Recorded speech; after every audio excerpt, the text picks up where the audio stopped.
என்னுடைய திறமைய பத்தி கேட்டாலே சொல்லுவாங்க. அந்த அளவுக்கு போகணும்னு அவசியம் இல்லையே. நீ எந்த அளவுக்கு பெரிய ஆள்னு தெரிஞ்சுக்கணும்னு தான் ஆசைப்பட்டேன். ஆனா நான் நினைச்ச அளவுக்கு நீ ஒன்னும் பெரிய ஆள்லாம் இல்லையே.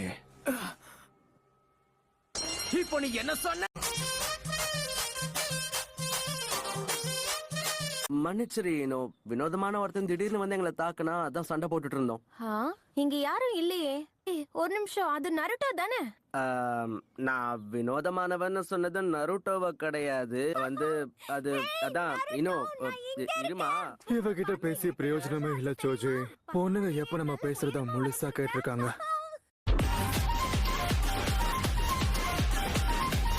தப்பா நினைக்காதீங்க, நான் என்ன சொல்லியே முடிக்கல.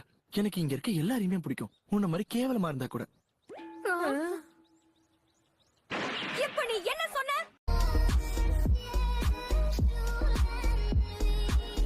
என்னப்பா படுக்க போட்டாங்களா?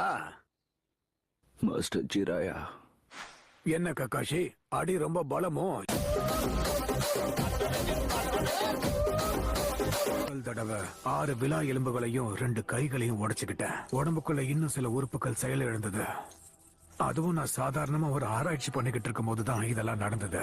கொஞ்சம் கூட பாவம் பார்க்காம சுனாட என்ன வெளுத்து வாங்கிட்டா.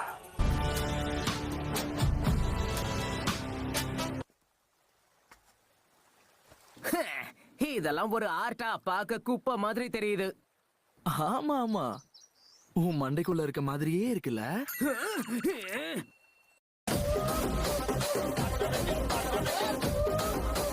எப்படி ஃபீல் பண்றீங்க? உங்க சண்டை முடிஞ்சதா? எனக்கும் இவனுக்கும் செட்டே ஆகாத. அன்பா சொன்னா புரியாதுன்னா அடிச்சுதான் புரிய வைப்பேன். பரவாயில்லையா?